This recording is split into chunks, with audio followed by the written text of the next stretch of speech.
Hi guys, this is the much anticipated and very highly requested stretching guide video. It's taking me forever to get this up because I just wanted to make sure that I had all the information that I need. I wrote some notes and I consulted with one of my friends to make sure that I had everything that I needed to talk about in this video, so I wouldn't skip over anything, and I wanted to make sure it was all in a logical order and everything like that. So if you see me glancing down at my computer, that would be why, and I apologize in advance. Also, I wanted to just state that I am not a professional piercer, at least not yet.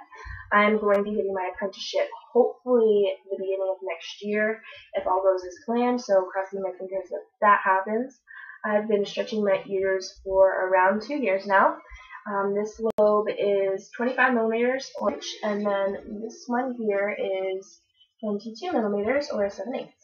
So I feel that I am definitely qualified to be making this video. I've done plenty of research, and like I said, I will be getting my apprenticeship. So if you feel that I'm going to be talking out of my ass or whatever, just exit out of the video now. I don't really need your negative comments. I also wanted to talk a little bit about the stretching versus gauging concept that is brought up a lot. The correct terminology is stretched ears, or you're stretching your ears, you wear plugs. Gauge is a unit of measurement, and it actually is only valid here in the United States. Everywhere else in the world measures by millimeters. Before you start stretching, you need to realize that your ears may never go back to normal. And by normal, I consider a 20 gauge standard earlobe piercing. A lot of people consider stretching to be a permanent modification, and you could have it for the rest of your life depending on how big you go and if you treat your lobes kindly and with respect. So it all depends on each individual person and how you treat your lobes and how you stretch properly, on whether or not you're able to downsize. If you go too big and you're not able to downsize, you will need to have reconstructive surgery, which costs a pretty penny, and it's an experience. So you want to make sure that you treat your lobes really nicely, so if you do want to downsize in the future, you're able to do that. Most people consider the point of no return to be 2 gauge or 6 millimeters all the way to 00 gauge, which is 10 millimeters. So again, it all depends on you personally and what your body can handle. So if your ears aren't pierced, you're going to want to go to a reputable professional and have them pierced. You do not want to go to the mall, you don't want to go to Claire's, you don't want to go to Walmart or any other place like that and get your ears pierced with a gun. They're absolutely terrible and you need to avoid them.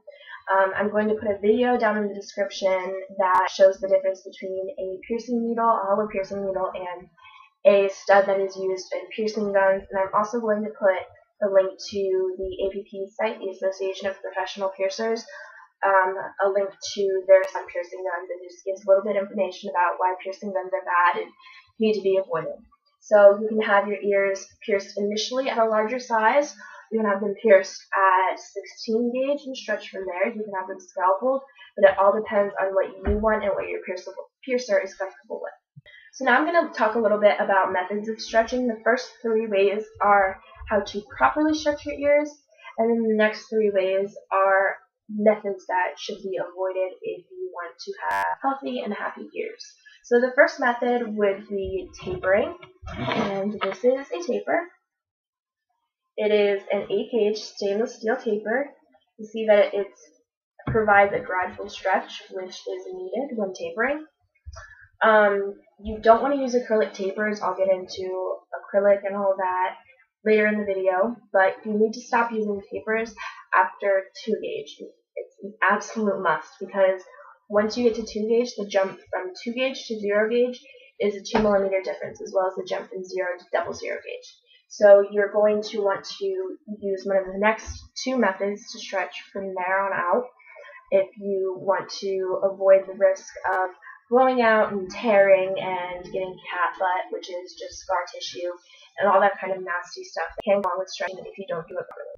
So another good method to use to stretch your ears is the taping method, which is basically wrapping either PTFE Teflon tape or bondage tape around your plug and gradually stretching them up to the next size.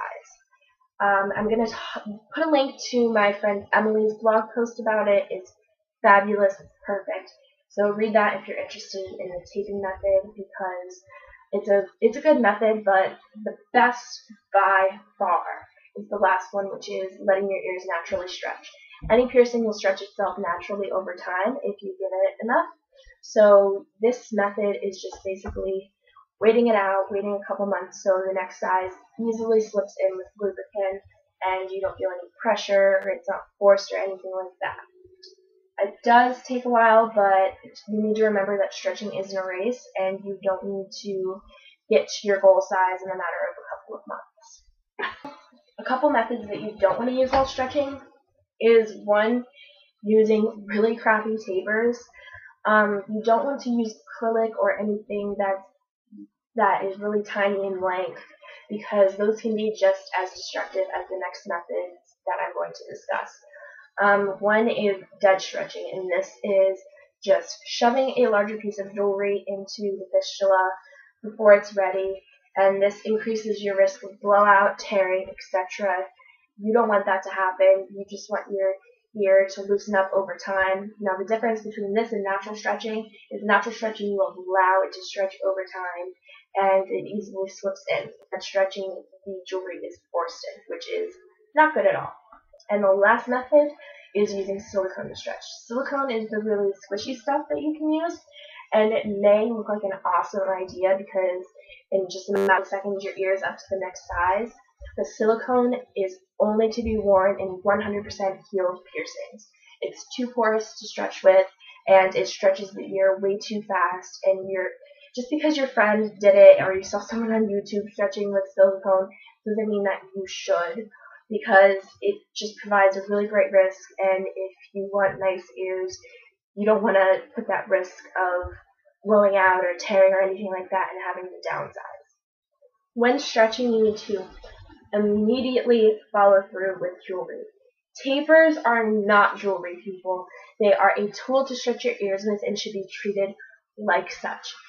Whenever you stretch using a taper or whatever size, you need to follow through immediately with a single flared tunnel or a plug that is either titanium, stainless steel, or glass. Those three are the least porous and will let your ears heal in no time. You also need to have a lot of patience while stretching your ears. At smaller sizes, you're going to need to wait around 6 to 8 weeks in between each stretch to make sure that your lobe is 100% healed and happy before going up to the next size and forcing something in. If it hurts, your ear is not ready. Stretching should not hurt at all. The most you should feel is a very, very slight stinging sensation, and that's it. If your stretch is painful or anything like that, you're not ready to go up to the next size, and you're going to want to stay at that size for a couple more weeks.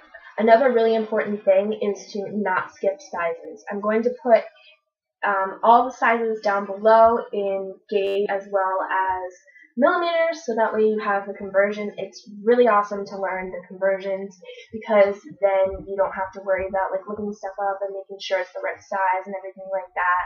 So I'll put all that information down in the description bar. Make sure you know your sizes and you do not skip them. You're also going to want to use some sort of lubricant whenever you stretch. This is like jojoba oil, vitamin E oil, emu oil, or holy butter. You're also going to want to use these to massage your ears when they're fully healed. This just increases blood flow and keeps them moisturized, especially in the winter months. You're going to want to keep them moisturized because your ears can get frostbitten, they can get chapped, and it's really painful and not fun at all.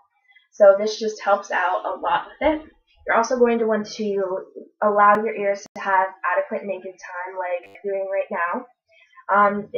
Anytime you have jewelry in there, it puts stress on the fistula, and you just need an adequate time every single day when your ears are healed, just to let them relax for even a couple of minutes. I usually leave mine naked for a couple hours a day, or another option when you're at around ½ inch is sleeping with your plugs out.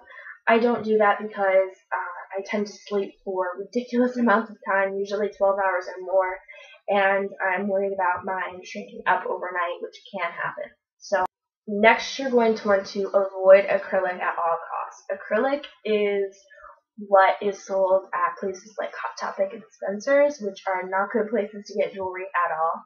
Hot Topic does Chaos software, which is the only kind of silicone that you should be wearing. It can be autoclaved, which means it can be sterilized. And it is high-grade silicone that shouldn't mess with your ears, but sometimes people do have reactions to silicone, so you just need to be careful. And also some Spencers are selling Gorilla Glass, which is an amazing brand.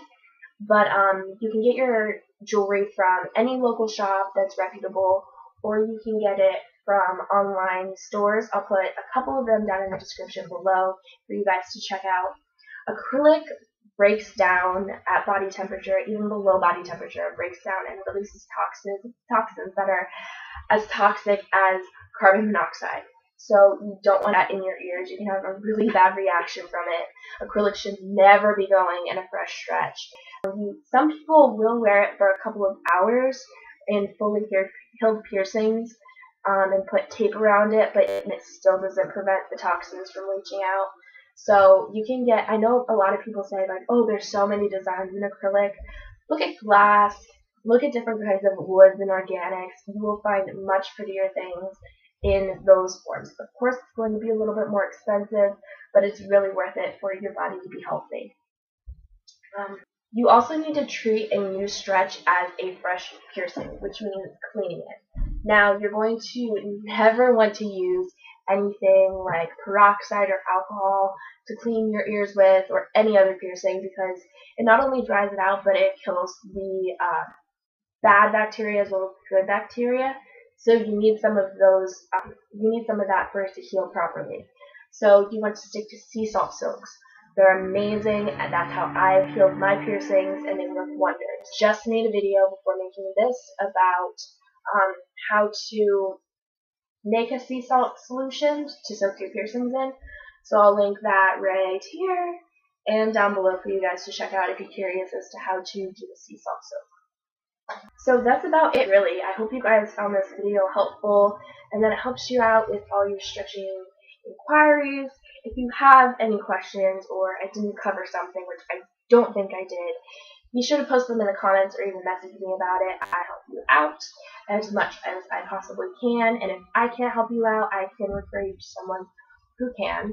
If you liked this video, give it a thumbs up and subscribe to my videos if you want to see more.